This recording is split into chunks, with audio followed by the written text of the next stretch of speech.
She wore chains in a courtroom she'd once sworn to protect. No one knew her name, no one cared why she was there.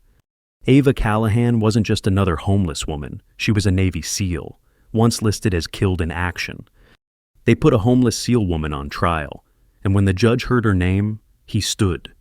What followed didn't just shake a courtroom, it forced a system to look in the mirror. Because the real question isn't, how did she end up here? It's, how many others have we left behind? Watch the full story, and if it stays with you, subscribe for more. The holding cell smelled of disinfectant and concrete dust. Ava Callahan sat against the far wall, knees drawn close, her hands resting on her thighs. She hadn't spoken since intake, not to the guards, not to the other inmates, not even to her court-appointed attorney. She wore a jumpsuit that hung off her like it wasn't made for anyone. Her face was obscured by a tangle of dark, unwashed hair. Her posture was still, composed. But there was a density in her silence, something too controlled to be weakness. No ID, no next of kin, just a list of petty charges and a blank past. Deputy Matthew Rourke, a former MP turned small-town bailiff, dropped off her breakfast without a word. He paused just long enough to watch her eat small, methodical bites, always counting under her breath. In the next cell, a younger woman asked where Ava was from. Ava didn't answer. She never did. Her arraignment was scheduled for 7:30. Trespassing, theft, resisting arrest. To most people in the building, Ava was just another transient, another case to process and forget. But when the judge heard her name spoken aloud, he stood. The courtroom was nearly empty that Thursday morning. Wood paneling lined the walls, faded with age, dust caught the sunlight through the high windows. A retired couple sat quietly near the back, possibly just there to watch. One young man, maybe a law student, typed on his laptop with more curiosity than focus.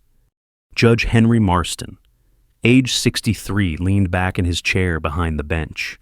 His glasses rested low on his nose as he flipped through the day's docket. 22 years on the bench, and the cases had begun to blur. Petty theft, disorderly conduct, repeat offenders cycling through like the seasons. He didn't expect anything different this morning. "Bring in the next defendant," he said. The side door opened. Ava Callahan shuffled in, shackled at the wrists and ankles. The chains clinked softly with each step. Her jumpsuit was a size too large. The sleeves hung over her hands. Her hair veiled most of her face. She didn't look at anyone. Her public defender, Elliot Ramsey, stood waiting. He was young, overworked, and looked like he hadn't slept properly in days. He held a coffee-stained notepad and a file that barely held together with a binder clip. He whispered something to her as she approached the defense table. She didn't respond. Across the aisle, Prosecutor Zoe Langford was already standing, early 40s, precise and composed. Her suit was tailored, her tone efficient.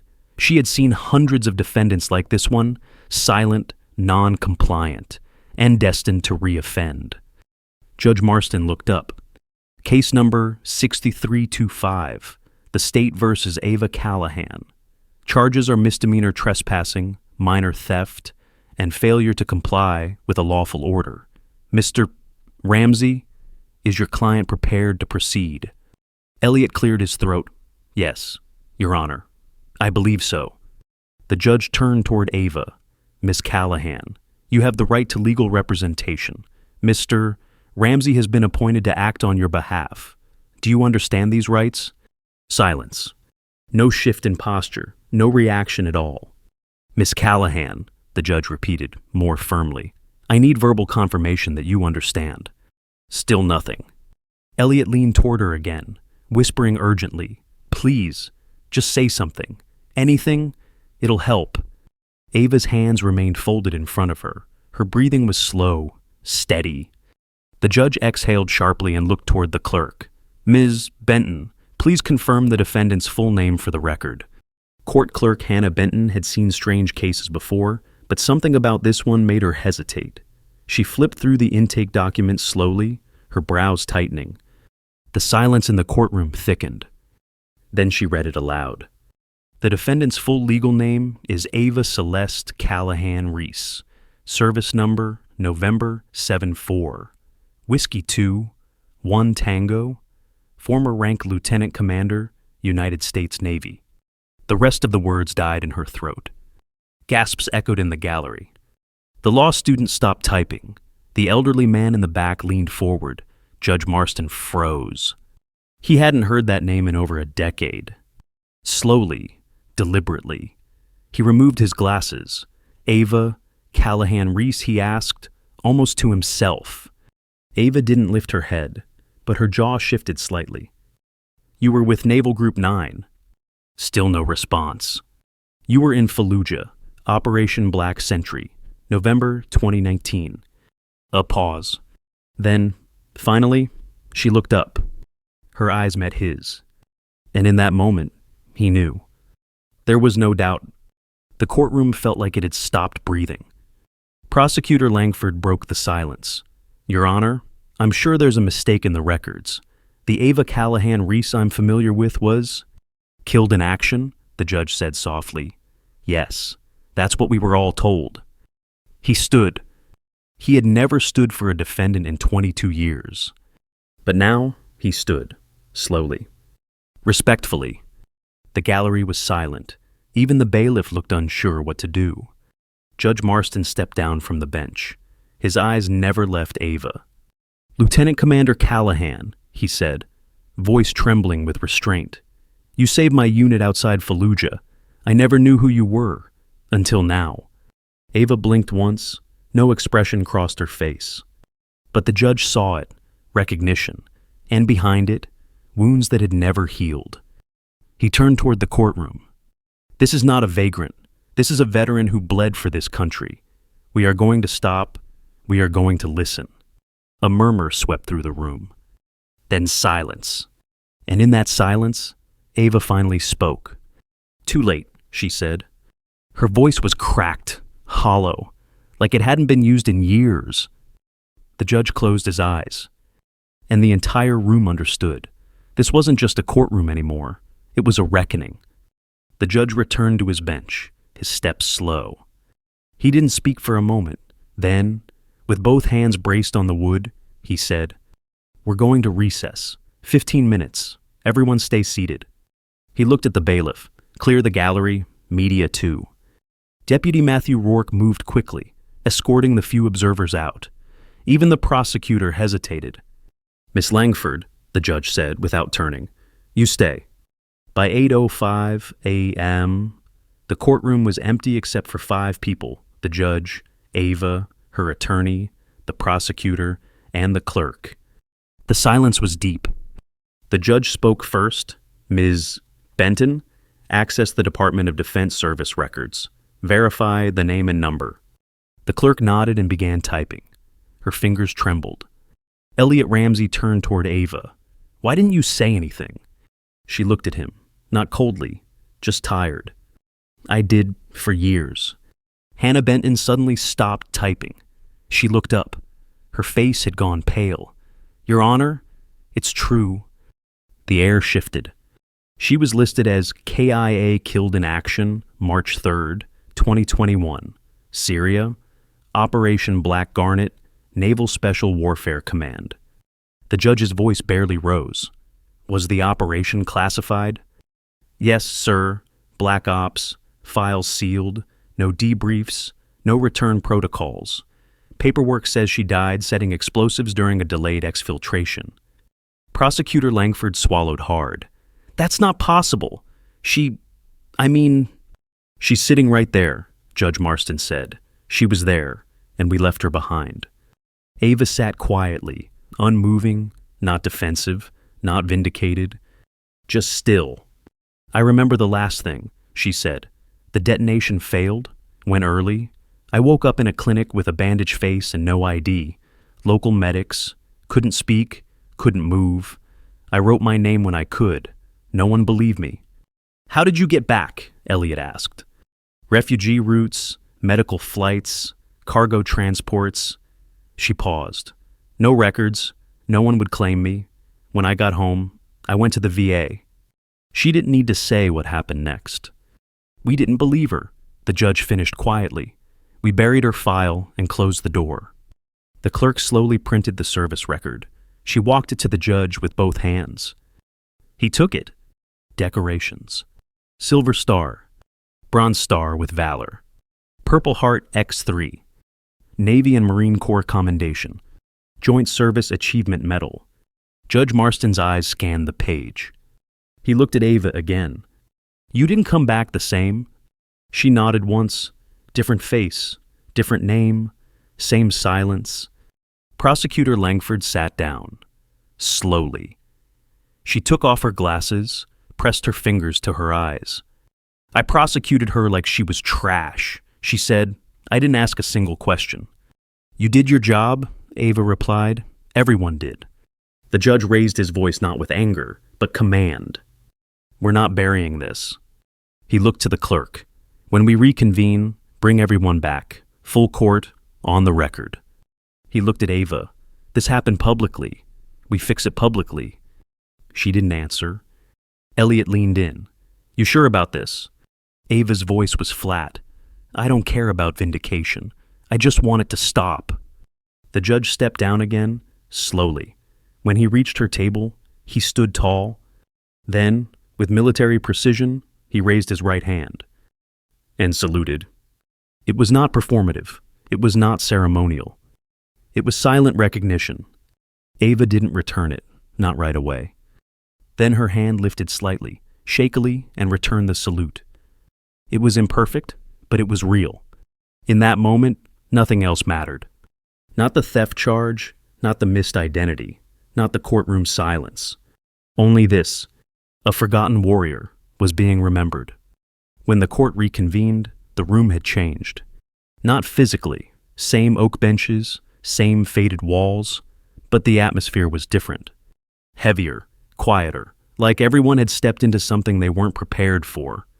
The gallery was packed now word had spread. Reporters, veterans, students, bystanders. Most didn't know what they were walking into. They would learn.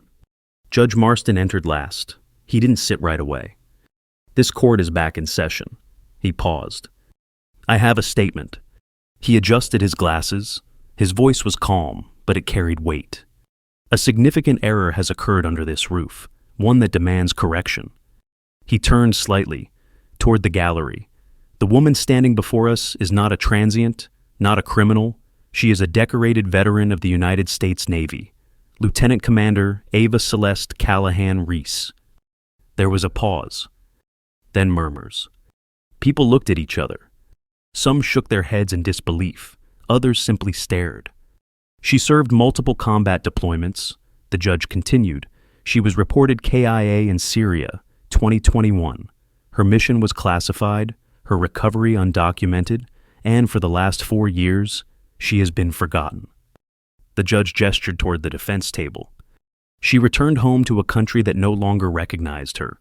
No ID, no support, no name. A reporter raised a camera. The flash went off. A deputy stepped forward to stop it, but Ava lifted a hand. Let it go. Her voice was low but clear. She had stopped hiding. Elliot Ramsey stood beside her, no longer looking lost. Now he just looked stunned. I met my client 2 days ago. He said she didn't speak, didn't explain. I thought she was just another lost cause. He glanced at her. I was wrong. On the other side, Prosecutor Langford stood. She didn't hold a folder. She didn't need one. I moved to dismiss all charges, with prejudice, she said quietly. I also moved to strike this case from public record. It should never have existed. Judge Marston nodded once. Motion granted. He turned to Ava. Miss Callahan Reese, I owe you a personal apology. I failed you. This system failed you. We saw what was on paper, not what was in front of us. Ava didn't respond, not right away. Then, softly, you weren't supposed to see me at all. The words hung in the air. And they were true. Everything about her training, her missions, her existence was built around not being seen. But now that cloak was gone. She had stood silently for years. And suddenly, the entire country was watching. Judge Marston looked toward the back of the room. "There's someone waiting outside," he said, "a liaison from the Department of Veterans Affairs. She's here to take you somewhere safe, somewhere private." Ava didn't react. "Then I don't want an escort." The judge nodded. "You'll walk out of here under your own name, on your own terms. A beat, and not in cuffs." He looked at the deputy. "Remove her restraints." The man stepped forward, unclipped the chains slowly, awkwardly, as if unsure he had the right. The shackles hit the floor with a dull clatter. A hush fell over the courtroom. Ava rubbed her wrists. The red marks had faded, but they were still visible, raw, like the rest of her. She turned, looked at the gallery. Some eyes were curious, some were guilty, a few were proud. But all were awake now. For the first time in years, she was no longer invisible. And for the first time, they were finally paying attention. The doors opened without ceremony. The hallway beyond was packed. Reporters, VA staff, a handful of uniformed officers who knew exactly who she was. But Ava Callahan didn't flinch. She walked through them without speaking. No shame, no pride, just purpose. Her public defender followed a few paces behind, not out of duty, out of something closer to respect. Outside, a black government sedan waited. A woman stepped forward mid-50s, neat gray suit, badge clipped to her lapel. "Commander Callahan," she said softly. "My name is Dr. Evelyn Rowe. I work with the Veterans Reintegration Office. The judge asked me to come personally." Ava studied her face, measured, neutral. Dr. Rowe didn't push, didn't offer pity, just waited. Ava gave a nod. "Where are we going?" "Temporary housing, quiet, safe, just until things are stabilized." Ava glanced at the crowd still pressing against the courthouse steps. "Nothing stable," she said. But she got in the car anyway. The door shut quietly behind her. The motel was nothing special. One story, vinyl siding, a faded sign that buzzed at night.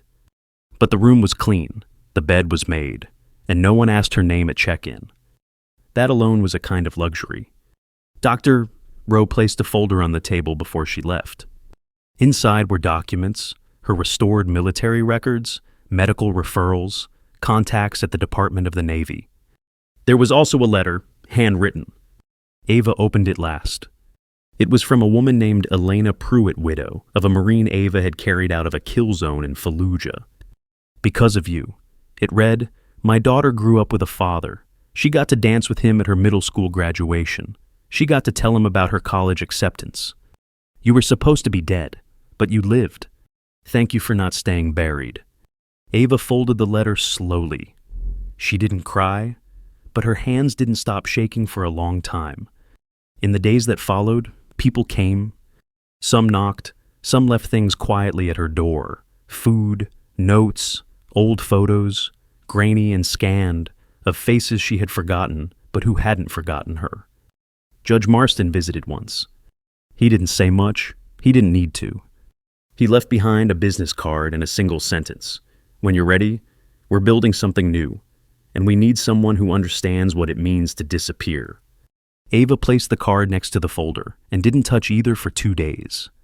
On the third morning, she turned on the motel television. A national news anchor was covering her story. They didn't use her service record. They didn't reveal operational details, but they said her name. They said, "The system failed Lieutenant Commander Ava Callahan." That was new. Systems don't usually admit fault. She watched the segment without expression, turned off the screen, sat in silence for another hour. Then she reached for the phone. She called Dr. Rowe. Then she called the judge. Then she called a number she hadn't dialed in 5 years. Her sister answered on the 4th ring. "Ava." Silence. "Then it's me." There were no screams, no immediate forgiveness, just quiet. The sound of disbelief turning slowly into truth. "Are you safe?" her sister asked. "Yes." "Do you need anything? I don't know." They talked for 23 minutes. It was awkward, painful, necessary. When they hung up, Ava sat with the phone still in her hand. She looked out the window. Same parking lot, same cracked pavement. But it felt different now. For the first time in years, she had made a call that wasn't about survival. It was about connection. 2 days later, a VA transport picked her up. Not to a hospital, not to an institution, to a transition facility, one specifically designed for classified veterans whose records had been lost, buried, or denied. Inside were people like her. Men and women with too many blank pages in their files. People who had stopped trying to explain what happened. They nodded at her in the hallway. Nothing more. That was all she needed. Dr. Rowe met her in the office that first afternoon. "We have options," she said. "We can help you get housing, medical benefits, counseling, if you want." Ava looked out the window again.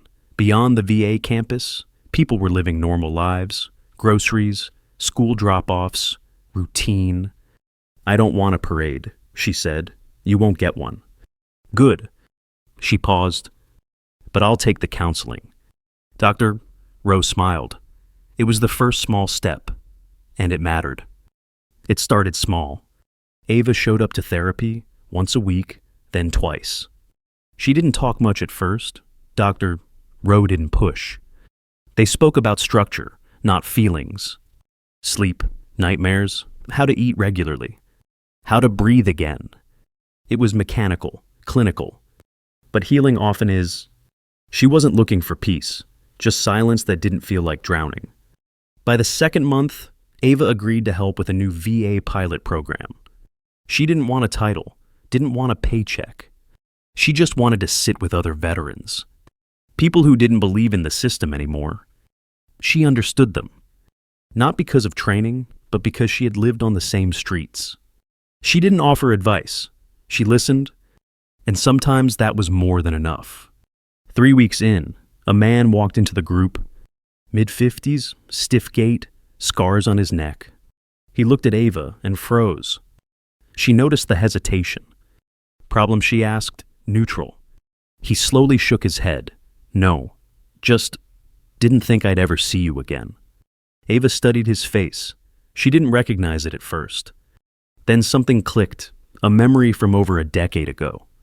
The Philippines, a covert extraction. She had covered a CIA operative during a night raid. He'd been wounded. She dragged him out under fire. The mission was sealed, his name never shared. But now, here he was. The man stepped forward. "You're the one that pulled me from the compound," he said. "Charlie team called you Whisper, said you didn't exist." "I didn't," Ava said. He smiled. "I owed you a thank you. You just gave it." He nodded once, then sat beside her, not as an agent, not as someone above her, as a peer. That night, Ava sat in her room, staring at the ceiling. Something had changed, not just around her, but inside. Recognition wasn't what she needed. She needed proof that what she did mattered. And maybe, just maybe, it had. The next week, another letter arrived. No return address, handwritten. Inside were 2 things, a photo of a young woman in uniform, and a folded page. "My name is Emma Caro. You carried my father out of Fallujah. He died 6 years later from cancer. But he always told me the same story, the one about the woman who came out of the smoke and refused to leave him behind. He said he never got to thank you, so I will. I graduated from Annapolis last spring. I'm serving now, because of you." Ava stared at the words. Then she looked at the photo. Emma stood at attention, crisp uniform, steady eyes. So much like her father. So much like the Marines Ava had once led through fire and ruin. She placed the letter on her nightstand. It stayed there.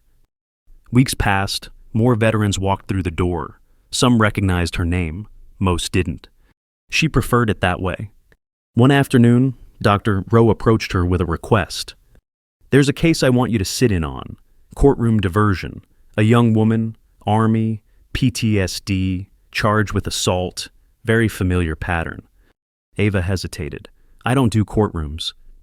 "This isn't about court. It's about someone who might be where you were." Ava nodded once.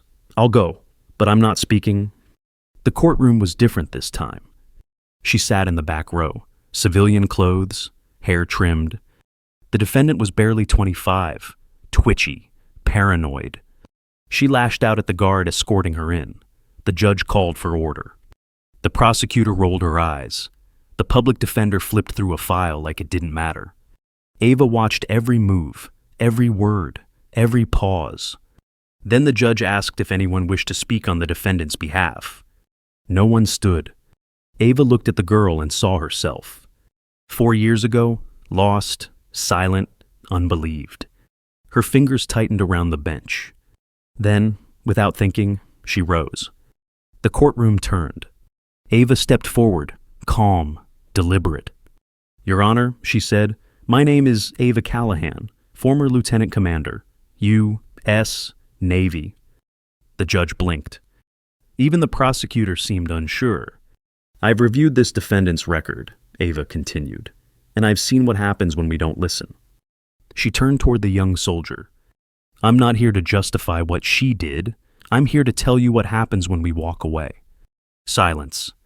"I stood in this position once, shackled, judged, forgotten. Someone gave me a chance. I think she deserves the same." The judge said nothing for several long seconds. Then finally, motion granted, diversion accepted, case continued under VA supervision. Ava didn't smile, but she nodded, then returned to her seat. The girl, still shaking, looked back at her. A flicker of something passed between them. Not thanks, not understanding, but the first glimpse of hope. 6 months passed, the seasons changed, but Ava Callahan stayed. Not as a case, not as a name in a sealed file, but as a presence. Steady, reliable, quietly rebuilding something deeper than routine. She had moved into a modest apartment near the VA facility. Nothing special, 1 bedroom, simple furniture, but it was hers, and more importantly, it was enough.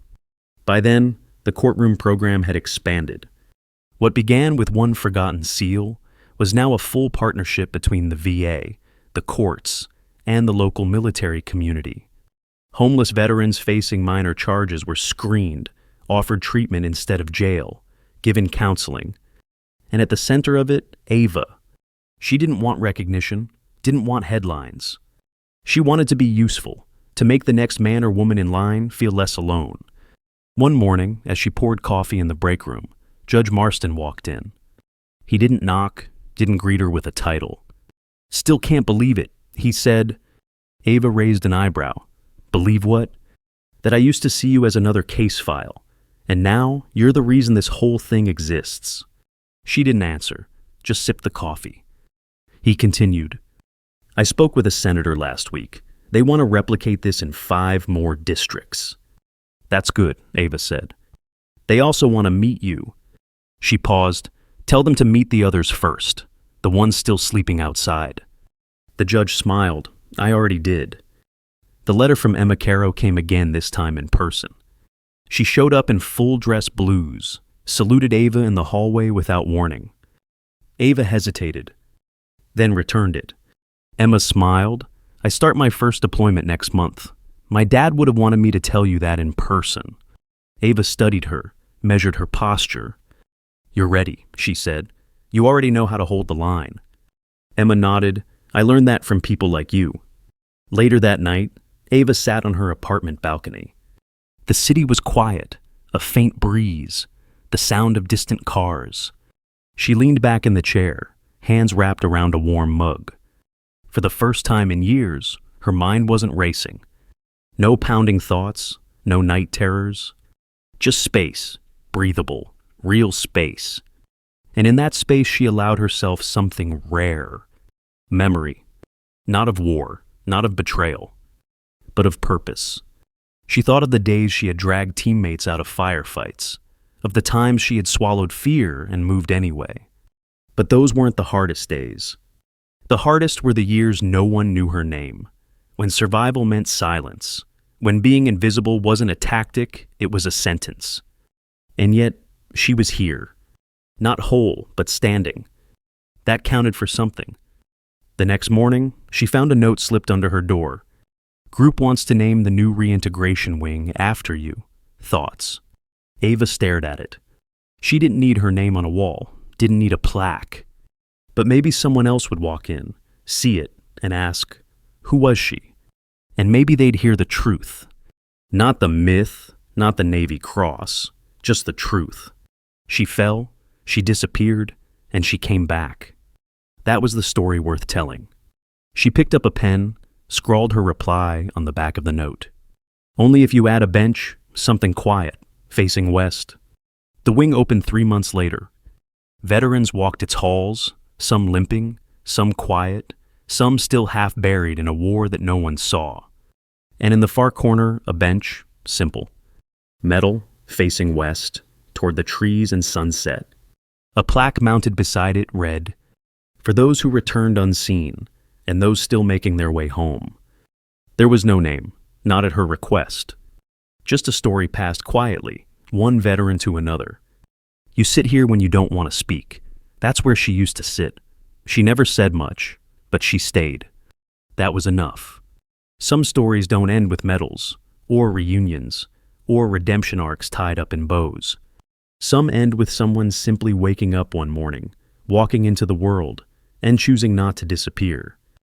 Again, and again. If this story reminds you of someone who served in silence, someone who gave everything and asked for nothing, speak their name, because being seen is where healing begins. Ava Callahan wasn't lost in combat. She was lost in bureaucracy, in systems not built to remember those who operate in shadows. Her greatest mission didn't involve weapons or strategy. It involved waking up each day with no name, no record, and choosing to keep going. This story reminds us heroes don't always come home in the flags or speeches. Sometimes they come home broken and invisible. But when we choose to listen, when we see what's easy to overlook, we become part of something greater.